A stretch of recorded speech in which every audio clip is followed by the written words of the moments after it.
রাজধানীর মতিঝিলে শাপলা চত্বরে ২০১৩ সালের ৫ই মে হেফাজতের সমাবেশে গণহত্যার অভিযোগে সাবেক প্রধানমন্ত্রী শেখ হাসিনা, সাবেক আইজিপি বেনজির আহমেদ, গণজাগরণ মঞ্চের ইমরান সরকারসহ ৫ জনের বিরুদ্ধে গ্রেপ্তারি পরোয়ানা জারি করেছে আন্তর্জাতিক অপরাধ ট্রাইব্যুনাল। বুধবার বিচারপতি মোহাম্মদ গোলাম মর্তুজা মজুমদারের নেতৃত্বাধীন ট্রাইব্যুনালে এ আদেশ দেন।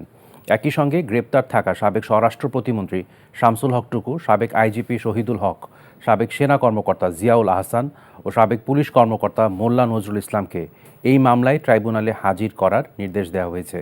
আগামী ১২ই মে তাদেরকে হাজির করতে ও তদন্ত প্রতিবেদন দাখিল করতে আদেশ দিয়েছে ট্রাইব্যুনাল।